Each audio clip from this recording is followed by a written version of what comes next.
आप कौन है? मैं रमेश, मैं तो एक शरीर हूँ, मैं एक शरीर हूँ, तो शरीर के हिसाब से देखता हूँ जो है।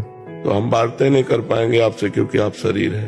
अध्यात्म की वार्ता आत्म स्वरूप से होती है, शरीर से नहीं। तो शरीर तो नासवान मलमूत्र का भांड एक दिन जला दिया जाएगा, मानते हो ना?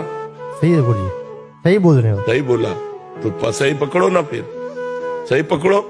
आप शरीर नहीं हो, आपको शरीर एक साधन के लिए 50 वर्ष 80 वर्ष 100 वर्ष के लिए मिला है, मानते हो ना?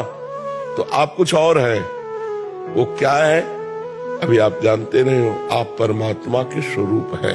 आप अपने को भूल गए हैं, आप अपने को देह मानने लगे हैं, आप अपने को मनुष्य मानने लगे, पुरुष मानने लगे, और इसी भ्रम से हम संसार को सत्य मानने लगे। बस यही जन्म मरण का हेतु हो गया। अगर हम लौटें इससे तो हमारा काम बन जाए। आप हैं, है ना आप? पर आप कौन है? शरीर तो आप है नहीं, मन आप है नहीं। क्यों कहते मेरा मन? आप अपने को जब बोलेंगे तो मैं बोलेंगे, तो अब मैं लगा करके तुम शरीर में बोलो तो अभी खत्म हो जाएगा। आपकी बात अभी हम काट देंगे। मेरा शरीर कहा जाता है, मैं शरीर कभी नहीं कहा जाता। मेरा हाथ, मेरी आंख, मेरा नाक, मेरा कान, मेरा माथा, पूरा ढांचा मेरा शरीर। तो तुम कौन हो? ये शरीर नहीं। मेरा मन, अंदर घुसो, तुम नहीं। मेरा स्वभाव, तीनों शरीर तुम नहीं। तो तुम हो कौन? अपने को तो जान नहीं पाए, भगवान को कैसे तुम जान पाओ? इसलिए मान लो तो जान लो।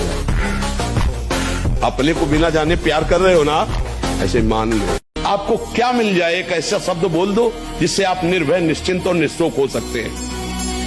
एक बोलो कि ये मिल जाए तो मैं बिल्कुल निश्चिंत हो जाऊंगा और आज से कोई कामना नहीं करूंगा। बोलो, कोई एक बात बोलो। नहीं बोल सकते, क्योंकि एक के साथ हजारों बातें लगी हुई हैं। एक केवल वो है कि परमात्मा मिल जाए तो फिर सबको, जिसके पाने के बाद कुछ पाना बाकी नहीं रहता, जिसके जानने के बाद कुछ जानना बाकी नहीं रहता, और जिसको अनुभव करने के बाद कोई भय नहीं रहता। देखो, साधक हो इसलिए हम तुम्हें बता रहे, से पकड़ना। जब हम भजन करते हैं, बगल में एक रील चलती रहती है मन की। या तो भूत का चिंतन होगा, या भविष्य की कल्पना होगी, या वर्तमान का व्यर्थ चिंतन होगा।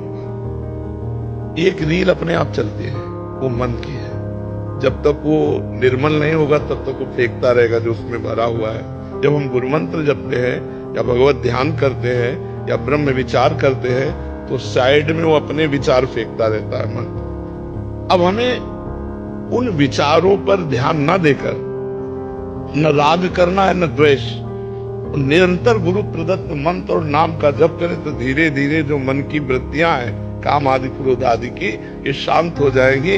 एकमात्र भगवदाकार वृत्ति रह जाएगी। वो रीलें खत्म हो गई। अब जो आप चला रहे हो वही मंत्र केवल चल रहा है, वही नाम चल रहा है। अब ये 50 वर्ष भी लग सकते हैं इसमें, और ये 5 महीने में भी हो सकता है। अब साधक की योग्यता है कि किस कोटि से वो तन्मयता धारण करता है चिंतन में।